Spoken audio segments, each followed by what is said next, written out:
My doctor said to track everything. So I did.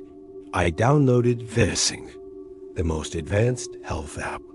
It's synced with my new smartwatch, logging my heart rate, sleep, oxygen levels, even stress through skin conductivity. For months, it was fine. Helpful even.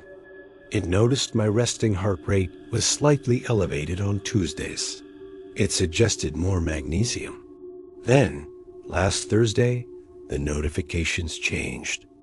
Instead of, "You slept 6.2 hours, I got one that read, "Episode detected, micro-sleep, duration 12 seconds, 3:14 a.m., dream signature logged, review." I didn't remember waking up. I clicked. It showed a graph of my brainwave patterns, supposedly inferred from heart rate variability. Below, it was a one-word dream tag, bridges. I hadn't dreamed of bridges. I shook it off. A glitch. The next day, a new notification. Biometric anomaly detected. Stress markers spiked at 7:02 p.m. Context. Perceived auditory threat. Distant shouting. Environmental audio analysis. Negative. Source may be internal memory. My blood went cold. At exactly 7:02 p.m., I'd been washing dishes. A loud truck had backfired outside.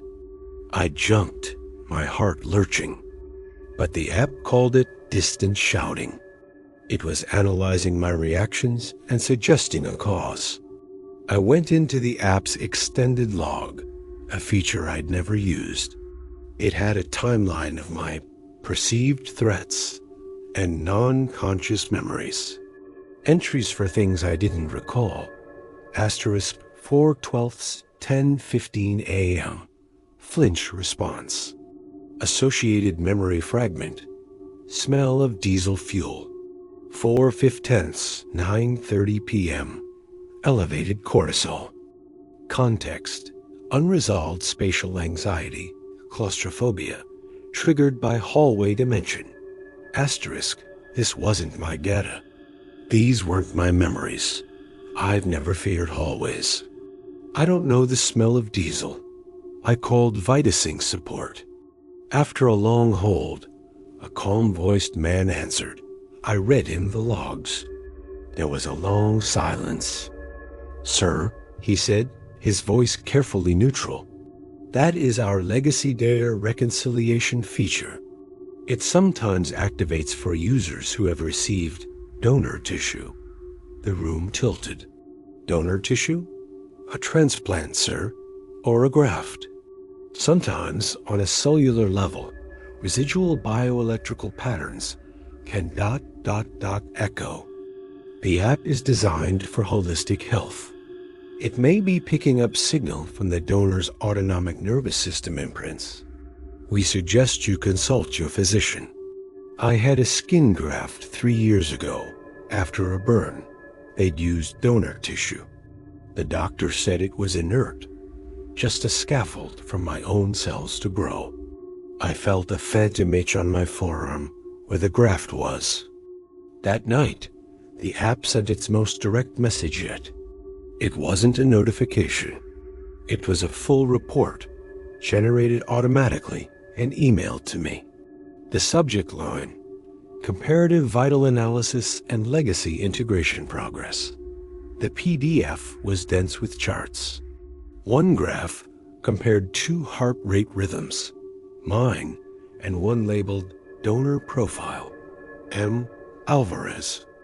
The rhythms were different, but over the last month, the chart showed them slowly, inexorably, synchronizing. Another section was titled Memory Fragment Cohesion. It listed the bridges tag, the diesel fuel smell, and a new one. Recurring tonal memory, a specific 4-note door chime. At the bottom of the report was a recommendation. Treatment plan to resolve integration dissonance, initiate environmental alignment. Suggested first step: visit donor's last known residential area for neural context.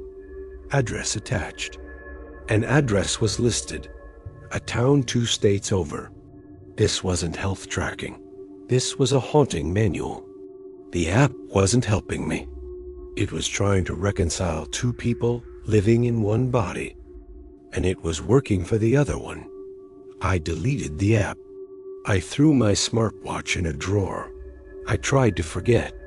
For a week, I almost succeeded. Then yesterday, I was getting a coffee. The shop door opened behind me, and a specific 4-note chime rang out. Ding dong ding ding. My body reacted before my mind could. My heart slammed against my ribs. A cold sweat broke out on my neck. And on my grafted forearm, a painless but intense wave of heat flashed, like a sudden blush of emotion. I turned, stumbling out of the shop, gasping for air. I sat on a bench, head in my hands. That's when I felt my phone buzz in my pocket. Not a call. A vibration in a distinct pattern. Long, short, long, long. A Morse code for L. Then again. Then again. My phone was off. I powered it on. The screen lit up. The VitaSync app, which I'd deleted, was there on my home screen. It was open. On the screen was a simple pulsating map. A blue dot for me. A red dot for the address from the report. The distance between us was shrinking because the red dot was moving. It was now 20 miles away, headed in my direction.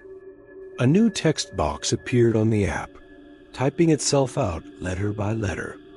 Integration is inevitable. You have the graft. I have the map. We are both in the system. Let's finally meet. I'll follow the signal home. The blue dot, me, and the red dot, M. Alvarez, pulsed on the map. The app wasn't tracking me anymore. It was tracking us, and it was guiding him home, to the only piece of him he has left in this world. The skin on my arm, humming with a memory that isn't mine, in the body he now seems to think we share. The prescription was never for medicine. It was for a reunion, and the dosage is one life, to be taken whole.